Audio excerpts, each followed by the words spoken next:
Misalnya, sebagai contoh konkret, dalam bulan Juni dan bulan Juni ini, Gilbert Lumeno dan Stephen Tong menjadi duo Kristen yang terjun secara langsung mengadakan KKR bukan di gereja tapi di lapangan terbuka di Subang. Inilah gerakan-gerakan yang perlu dibangkitkan untuk menjadi arus balik untuk membendung kegiatan-kegiatan khilafah. Jadi kalau sampai terjadi khilafah itu berdiri tegak, ya karena memang sudah punya kaki di seluruh wilayah. Itulah kesalahan kita kalau tidak kita berdiri dan menimbulkan gerakan yang bisa menelurkan arus balik Ya, begitu, Pak. Nah, tapi Pak Tom, kita juga bisa bilang puji Tuhan ya, kita punya cuapan-cuapan didengar sama mereka. Contoh soal dari pertanyaan-pertanyaannya si Andenoya itu yang kita discuss di sini semua. Jadi paling dikit ada yang dengar deh gitu. Oke. Jadi Ya, ini diskusi yang perlu bertingkat menjadi action. ya, Karena orang Batak yang katanya jago cuap-cuap dan segala macam, ribut segala macam, itu diam 1000 bahasa sekarang. Ini kenyataan. Mari kita bicara gamblang aja, terus terang. Mari keluarkan Batak yang sebenarnya, kalau memang betul-betul jagoan di tempat maupun jagoan di NKRI ini. Harus berdiri tegak. nih. Ayo, Pak Tom. Ya, ya betul. Shalom semuanya. Jadi memang gerakan ini sudah dipelopori oleh Mas Chaplin dan sudah berkembang luas. Misalnya saja di NTT sekarang sudah masuk ke misalnya Pulau Sumba oleh Felix Yau dengan organisasi pejuang subuh yang masuk dengan dakwah dan pembangunan musola dan masjid secara masif. Iya, saya Jadi dengar sudah itu. hampir seluruhnya di NTT dan saya yakin pasti mulai daripada Sulawesi Utara, Gorontalo, Poso, sampai Makassar, sampai ke Maluku Utara, Maluku Selatan, sampai Papua, sehingga dari koteka bisa menjadi ustadz berjubah putih. Itu satu kenyataan yang harus kita akui sudah berlangsung secara sukses besar. Jadi perjuangan Pak Kumis itu nggak sia-sia. Sudah berhasil, boleh dikatakan 99% sudah merupakan kenyataan. Karena jangankan di NTT yang masih dianggap ya cuman korban aja, sedangkan Batak bersatu di Medan yang keluarnya nomor 1 di NKRI, sekarang piara babi di Medan aja nggak bisa.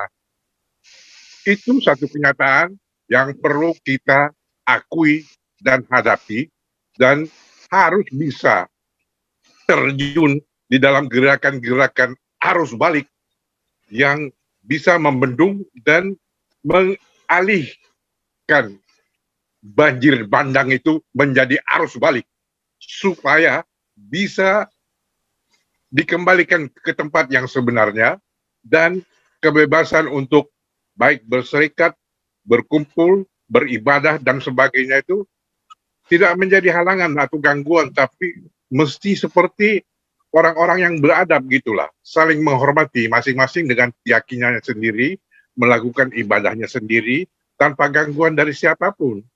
Sekarang ini lebih kejam daripada komunis. Semua kalau nggak PKI ya susah urusannya dulu. Ini terjadi, bukannya jadi PKI tapi jadi khilafah semuanya ini. Ini satu kenyataan yang kita nggak bisa cuman sekedar minum kopi lalu ngobrol tentang masalah Islam masuk desa, tetapi bagaimana mau bisa kita membendung gerakan ini sedemikian rupa supaya bisa menjadi arus balik. Di Sumba misalnya itu ada seorang ibu-ibu ketua umum daripada Laskar Kristen yang namanya LSWI. Laskar Sandalwood Indonesia itu merupakan organisasi Sumba for Christ, SFC.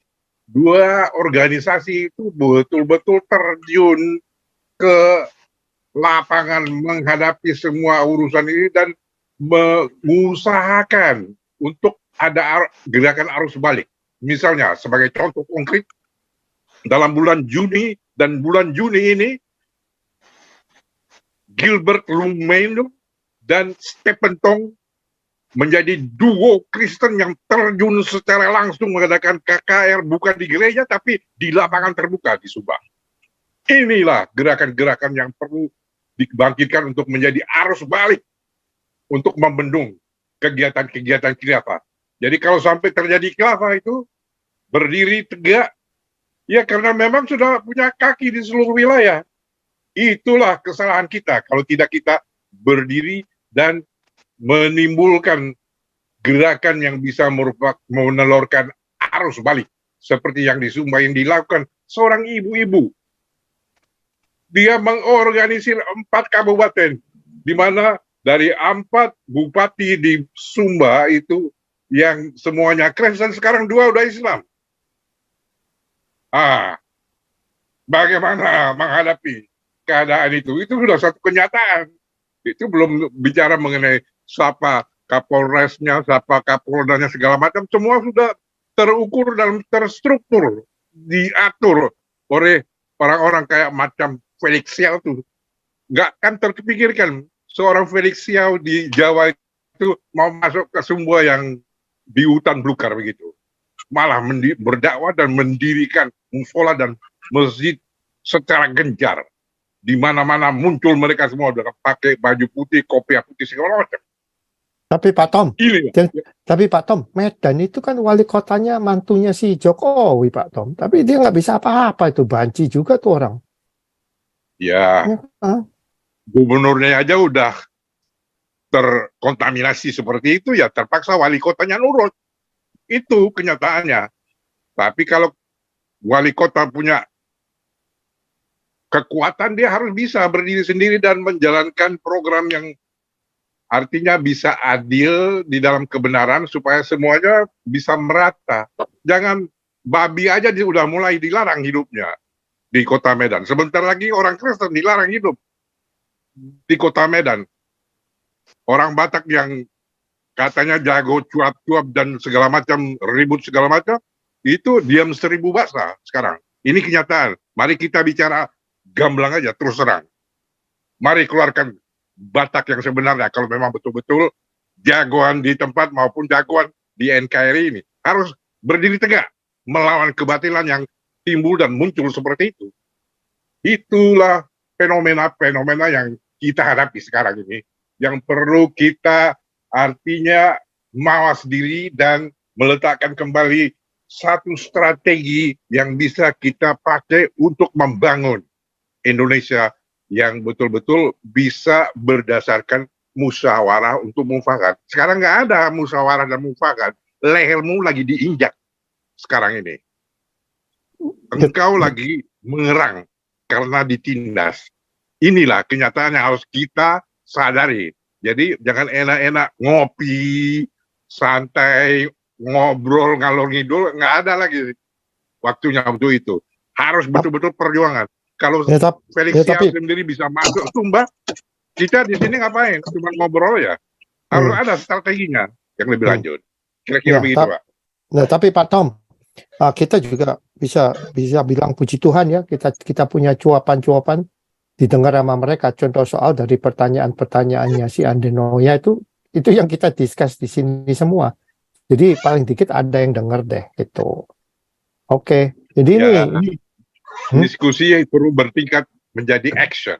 Karena without action nggak ada yang bakal menjadi kenyataan. Semua cuma mimpi terus bahwa kita ini di negara yang menuju ke kedudukan nomor 3 atau nomor 4, nomor 5 di tahun 45 dan seterusnya. Tapi kalau menjadi juara 1 tapi batang lehermu tuh diinjak terus, yang nggak ada gunanya lu jadi nomor 5 atau nomor 4. Ya, Itu loh. kita iya, kita tunggu deh Pak Tom, benar tunggu nanti Oktober ini kan, kita lihat semua ini wakil presidennya ini siapa-siapa aja kita lihat deh. Jadi ya kita cross finger lah. Ini Pak Octavianus ini mau masuk nih Pak. Nanti unmute dulu nih. Kedengaran nggak kawan-kawan? Ya, go ahead. Kau bilang kau menang debat,